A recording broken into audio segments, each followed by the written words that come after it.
folks, back on the Bossman show, friend of the show, Coach Mike Morrell, Asheville Bulldogs, out of the Big South, come out win against Hampton, at Hampton, at that. Coach, man, good to talk to you, brother. How you been?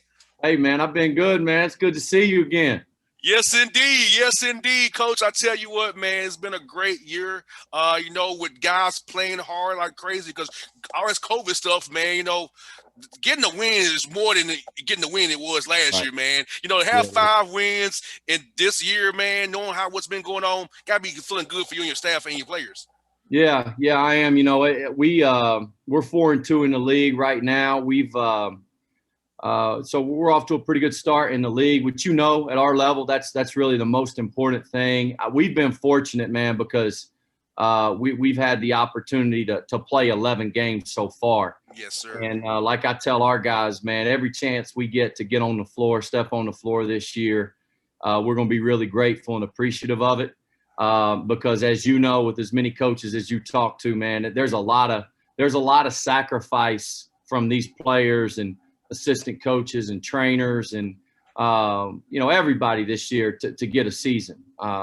So to get the opportunity to play and then win, that's a doubly good day, my friend. Yes, indeed, Coach. And I feel like, guys this year are more together because of what you had to go through. Protocols, testing, living a certain way, sacrifices for the good of the team and the university. Because, Coach, as you know, one slip up and everybody can be knocked out for 14, 21 days, depending on what it is. So talk about how the resolve for your guys, man, to go through this, knowing how much it means for the university and the college basketball as a whole. Because on your level, you need that tournament to help pay for everything else. Yeah, you're exactly right, man. And it's a great point. I tell you one thing that I tell people a lot, because of COVID, you forget. I don't forget as the coach, but I think the average fan can tend to forget, like, the fact that you still have injuries, the fact that you still have other things that, that you got to go through as a team. But because there's been such a focus on COVID, our leading scorer from last year, Devon Baker, who averaged 17 a game for us, has not played yet. And he's still out, and he will be back soon. But, it's just like you got to make do with what you got, and you got to adapt and react to every circumstance. And every thing that occurs within your team is an opportunity to grow. And so we're really trying to focus on that this year. But you're right, man. I mean, this is such a different year. It's uncomfortable. It's uncomfortable for everyone. Oh, yeah. But you got to try to get more comfortable with that, because as soon as you think you got this thing figured out, like you said, man, it just takes one guy. It just takes one person. And you can't control everything. You try to. So you just really try to focus on the things that you can to the best of your ability and go from there. So that's what we're trying to do here.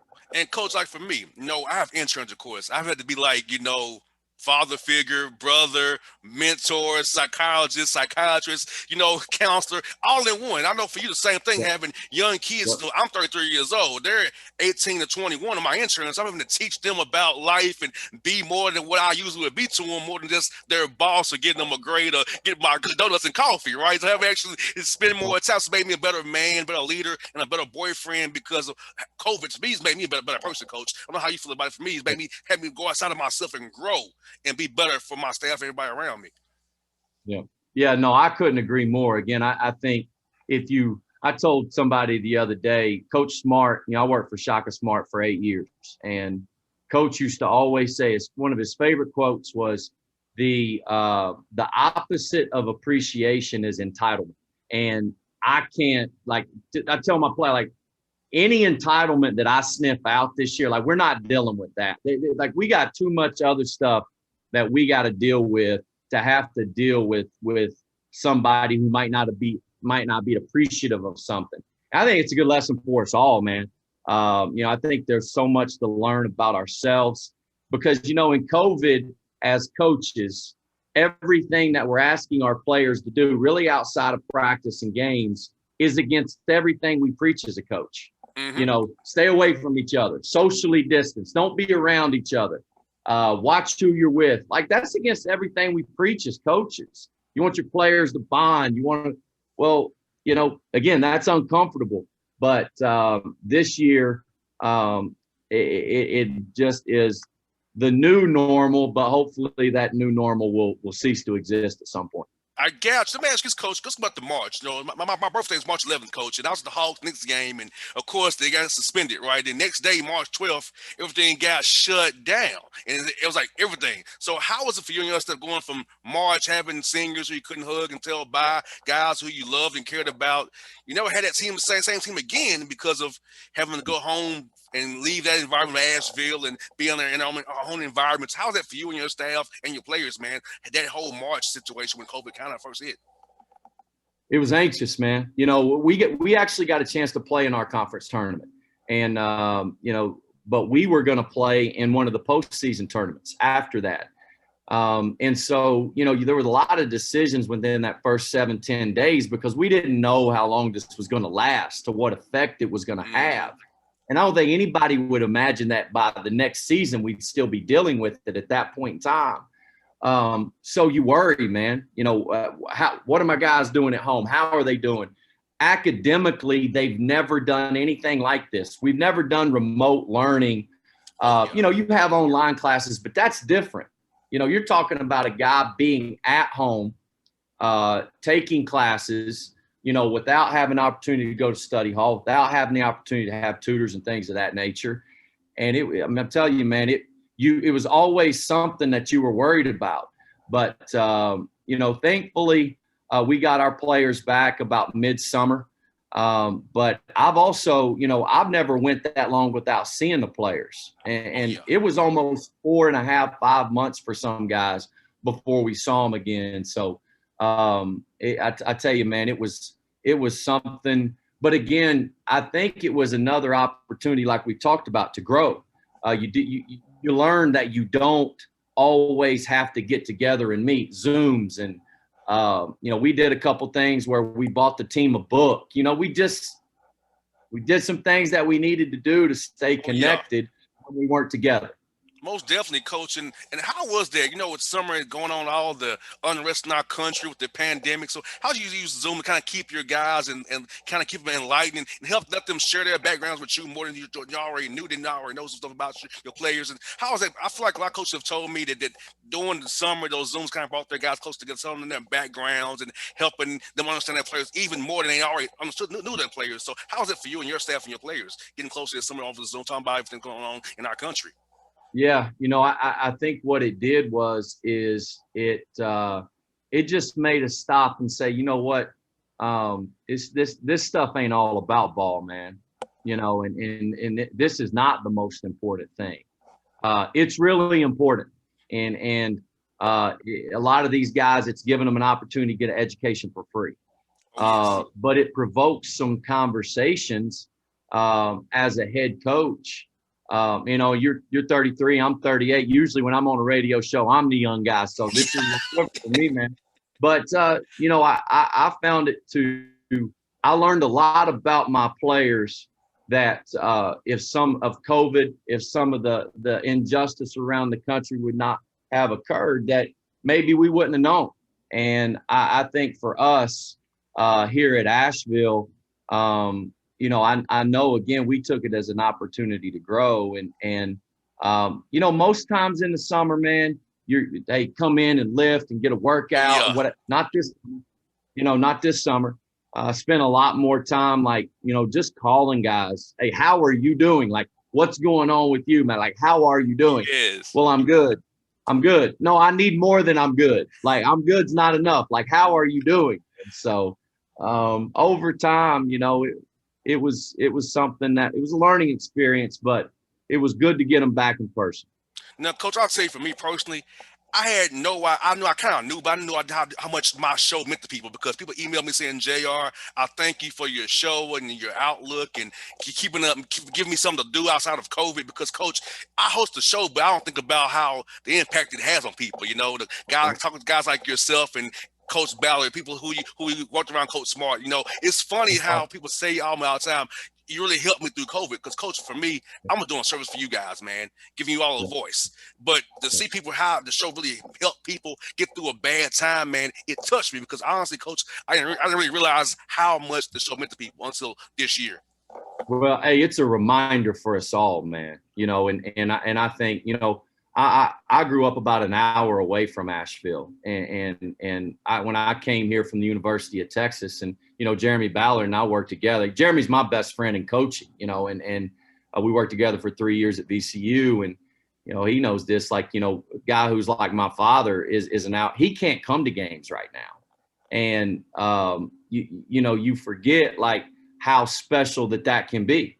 Our players' parents can't come to games right now. So my hope is on the other end of this, like how special your show is for people, that, these guys understand how special that is that your family gets to watch you play, and that the ball's going to stop bouncing at some point. But I tell you, practice and things that nature of game, with all the stuff going on right now, that 2 hours to get in the zone of whatever and kind of let all that other stuff go. Oh, yeah. I appreciate that and am grateful for that more now than I ever was. And honestly, man, I feel a little guilty looking back pre-COVID that I didn't appreciate it more. And we talk about this to our players all the time, but I think sometimes as coaches, we got to look in the mirror and say, hey, man, like, you need this too.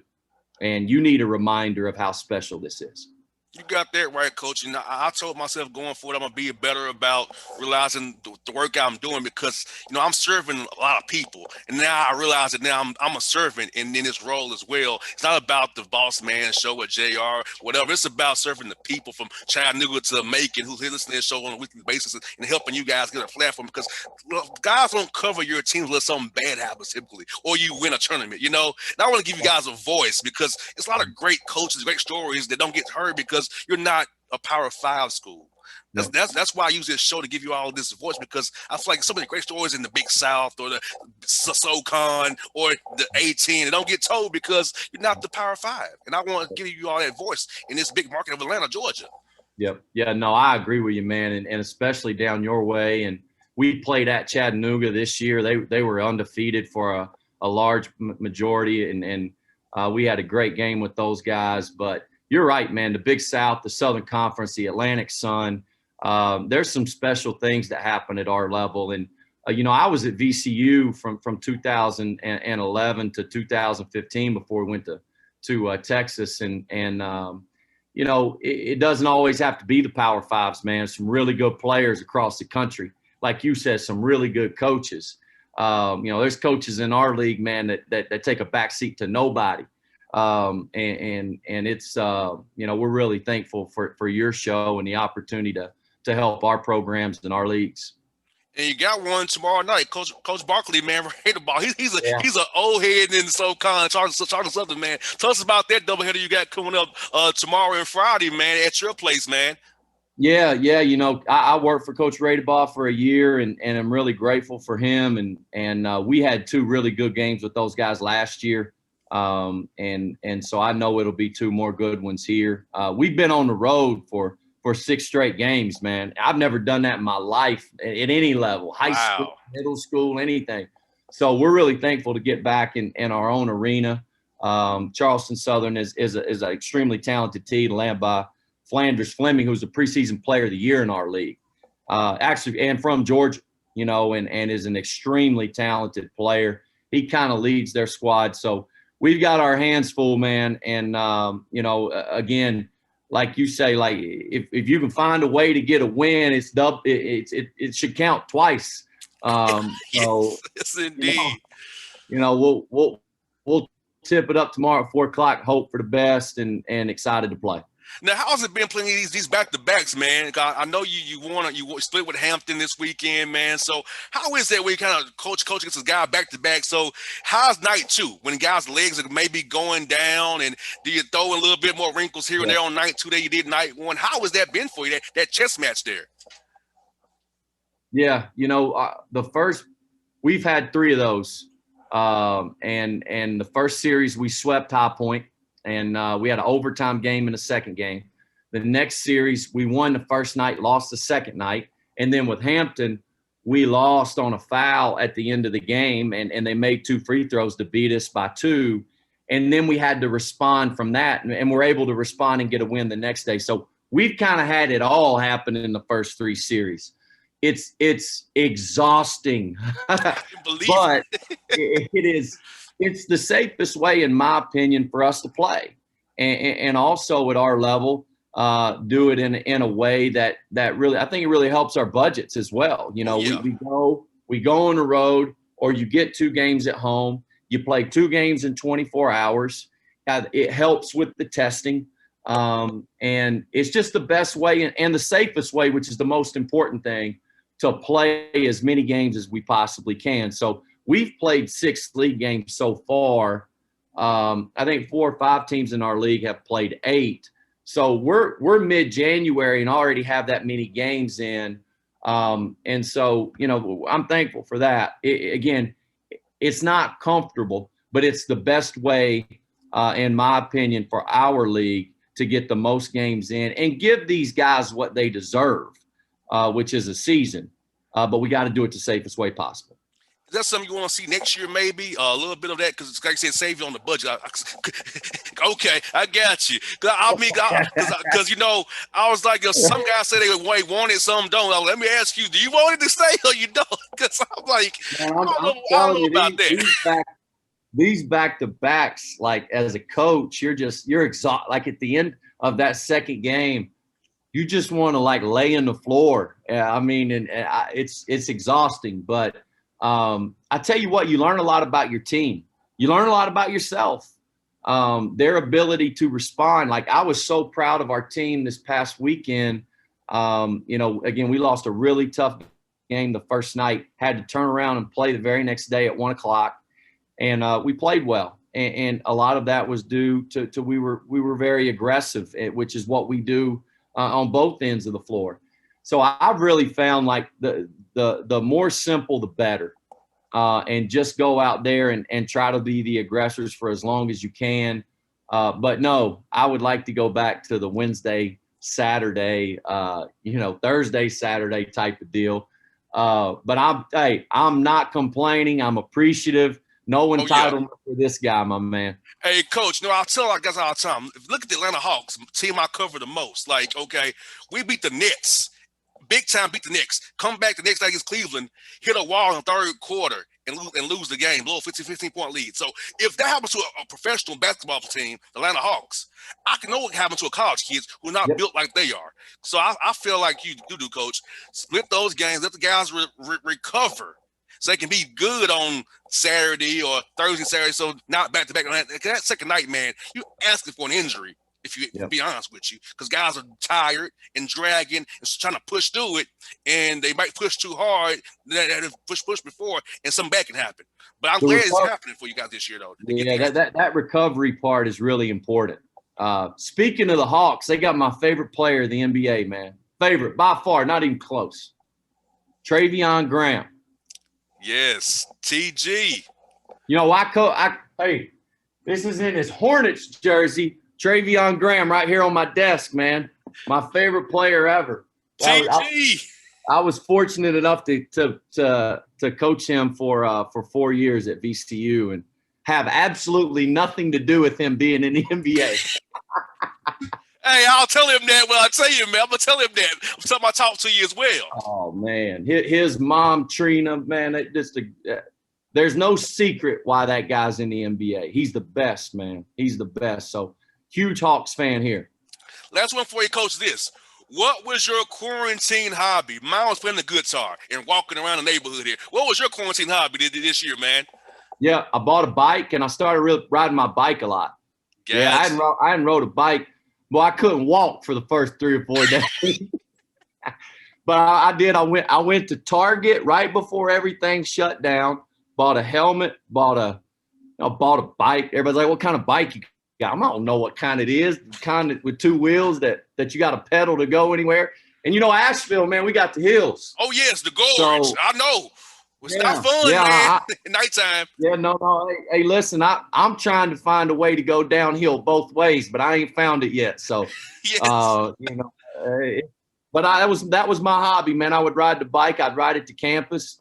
You know, work out, and so I rode it a lot. Thankfully, we had some good weather here during that time, but that was my hobby, man. And I really enjoyed it. I'm hoping that kicks up again when the good weather hits. And Coach, next year you got somebody, my good friend Will, just coming to your conference. No, it's funny. I was in school when Will Joseph was GA was Coach Alexander. I was at TSU at the same time, so I've known that guy a long time. See him come away. I knew him as a GA to Coach A. He's gonna be in conference next year, man. He's my friend, but Coach, you're still my guy, man. I'm not gonna cheer against you next year. That's my guy. Trust and believe you on that, man. Yeah, Will's done a great job there, man. Very deserving of that opportunity he got. I worked with Will at Charleston Southern for a year, man. So I know what type of guy he is, what type of coach he is, and I wish he wasn't coming in the league, but he is. So we'll try to welcome him the right way. You got that Hazing. He needs that Ricky Hazing for sure. Hey, Coach, thank you for your time as always, buddy. Be safe as always, man. Thank you for your time, and be blessed. And tell your team, man, keep up the good work, man. Keep pounding the way, man. Hey, thanks, man. Appreciate you always having me, brother. Anytime. Be good now. See you soon, buddy. Okay, man.